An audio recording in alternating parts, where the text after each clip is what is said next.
Hello there. Welcome to a much more chilled out video than usual. It's just going to be me here in voiceover land, because I thought that might be a tad more interesting. Today we're going to make a set of templates for area spells for D&D 5th edition. I've already made a set of these, and they actually get quite a lot of use, but I wanted to try out an improved design and see if I could get away with making an extra set as well. We're going to make these out of L-shaped pockets, as the plastic is both clear and flexible, and you can get them for fairly cheap.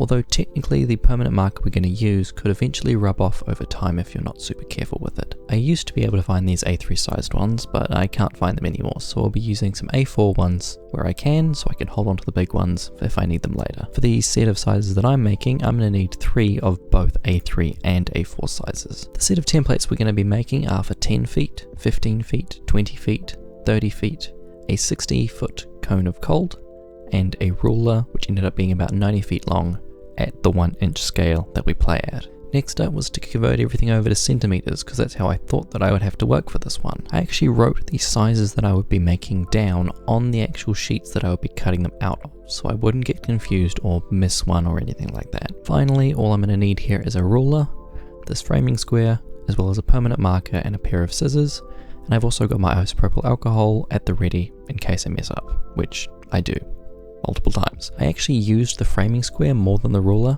as it allowed me to get a perfect 90-degree angle, but it also had inches measured on the back, so all the mass was kind of a waste. We're going to start with the 20-foot template, but doing these are all the same process for all the different sizes. I used the framing square first to make sure I would have enough space for the 4 inches that I would need to draw up the side, and then mark my center and the 4-inch point. Then by lining up the 4-inch marks on the square with the existing lines, it's much easier to get a perfect right angle and complete the square. And I completely fucked up and had to bust out the isopropyl alcohol. I used a protractor to set myself up with the 60-degree angle while also aligning up to the 4-inch mark in the middle of the ruler. I could then draw out that line as well as make a mark at 8 inches, because I would need that point to actually draw the circle. Instead of using a compass or any other form of circular drawing device, I just lined up the 4-inch mark to the center and then added dots at the 0 and 8-inch marks at regular intervals to form a circle. I did what I thought was enough and then got about 3 seconds in and decided I needed way more points, so I went around again and completely doubled the amount of points that I had. The more points you've got, the easier it's going to be to freehand the actual circle. Then cut out the outside shape with a pair of scissors and add the finishing touches with the size and a center mark on the square. To show how these shapes work, we'll use this metal mini from one of my old characters, and you can see how all of them would just barely fit within the 20-foot sphere. I could probably only hit one of them with the 20-foot cone, and I could just barely hit all of them with the 20-foot cube, if I aligned it exactly right. The other thing about this being an L-shaped pocket is that the material is two-sided.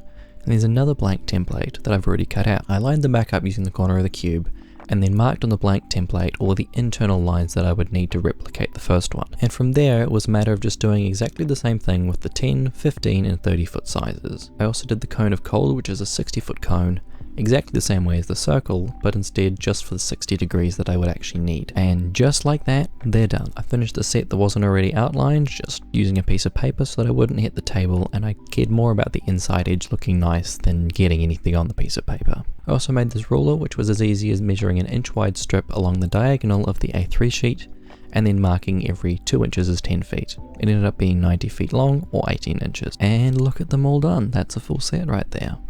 Just glorious. Don't forget to like and subscribe and comment your crazy ideas for things I should make. Thanks so much for watching. Goodbye.